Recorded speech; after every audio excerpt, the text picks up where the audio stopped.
Hello everybody and welcome back to our channel, Hootenanny Homestead. I am going to attempt to step out in this wind. This is Monday. These winds are pretty volatile today. We got some fruit trees to plant. I don't know if y'all can see those. Blue damson, methley, and a Santa Rosa. And then we have red havens and Indian or Cherokee plums. Or peaches, my apologies. So the trees already have little starts on them, so we got to hurry up and get them in the ground. Pushing the time on them. We should have already had them in the ground. I didn't expect to buy them. When I saw the young family selling them, and they had a great price on them, I said, I will take 8 of them off your hands. Those are the plums. Go back and get the peach trees. Now everything is stated that you plant them 20 feet apart. We're not going to go that far because we won't have a tractor up in here to do our harvest.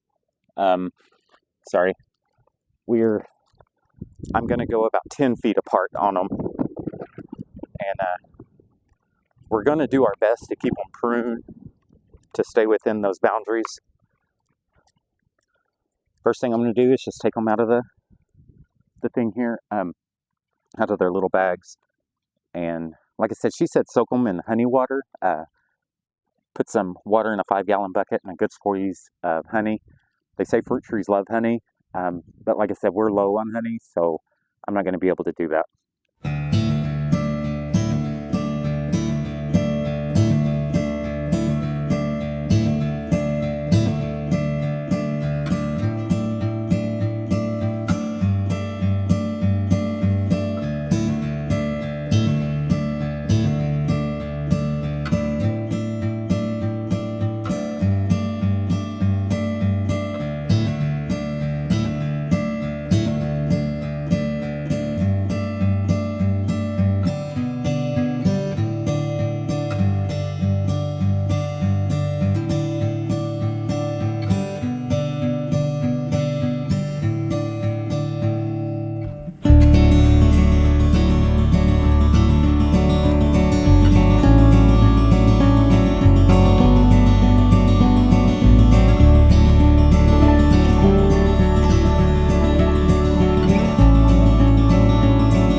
Alright, so I'm going to go ahead and get these holes dug.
So the stone that I'm hitting down in the bedrock is a sandstone. It breaks fairly easily. It's very porous. That camera will not stay and cooperate. I'm gonna knock it out.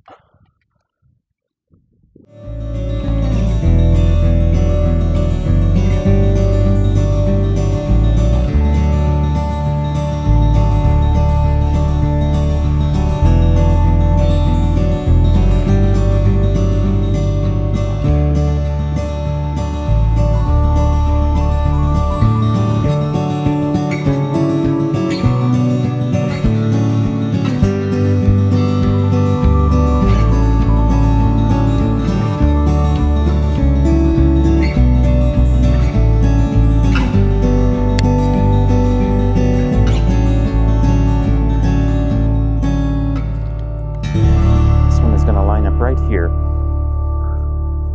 So we got 1, 2, 3, and 4. So I think I'll put the smaller plum out here to see how well it goes. We'll go smallest to largest. Oh, well, we have company. A methley and a Santa Rosa for the plum. All I'm gonna do, I made these out of duct tape, a Sharpie, and a bread tie. So I'm just gonna go through here and I'm going to loosely put it on. This is mainly just to last for 1 season. After that, I should be able to identify them. So that's on there fairly loose. So that was 1 Santa Rosa. They are semi-pollinating.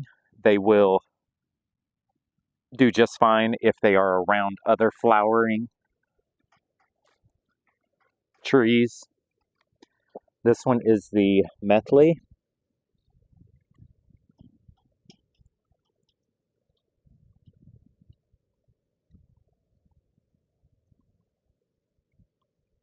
We'll put it on there loose. The last 2 are blue dansons.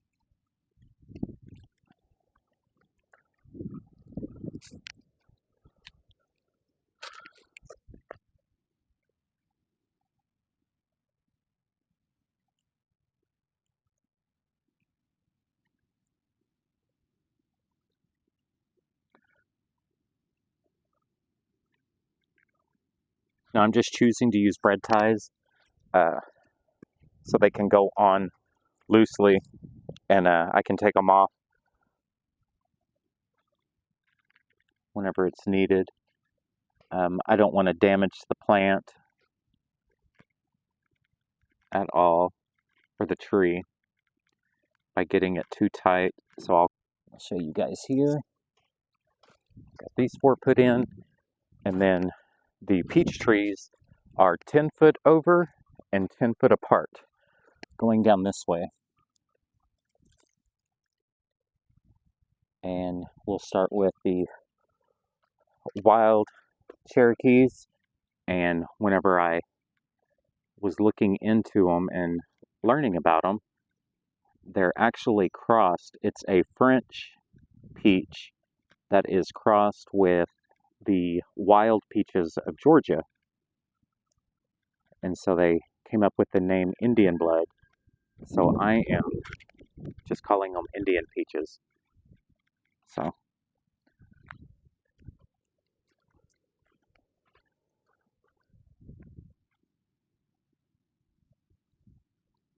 the first 2, I put them in alphabetically. That'll be easy on these. I didn't think to do that on those. On the plums, the blue damsons get much larger than the Santa Rosa and the the other one here. So I stuck those further in to the yard here so that they'll have adequate space to just spread their little limbs and go crazy. And the last two are Red Haven peaches.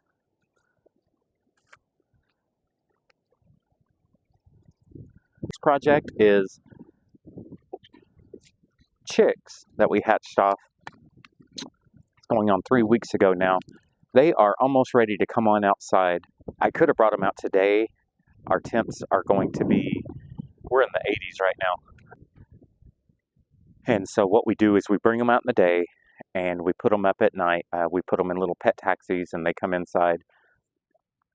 There's 20 of them, so we're going to have to use 2 pet taxis, 10 in each, so that we don't crowd. And man, those just look, they look so good. They look really good. Super proud of those. Not that I did anything, all I did was put them in the ground. But, so they're going to be ready to come outside. I got to get this, the smaller one here, moved up into the yard. I got to use a dolly to do that. I got a little special system I use. I use a rake, reaches over, it grabs the lip and pulls it backwards so I can lift it back on the dolly. It allows me to move it, being one person. I can't move the larger ones that way, but I wiggle those large ones side to side and rotate them as they're needed. But the smaller one can be moved by a single person. I just got to clear a path and then find the dolly somewhere. I have one more tree to plant, and we actually thought this died. It's a chestnut, and it's starting to come back. It's come back from the root and from the stalk here, and coming back here. The turkeys just demolished it. They ate everything off of it, and so we kind of chucked it up as a loss. It went all through fall, winter with nothing, and then it's starting to bounce back now. So I'm going to get this baby in the ground,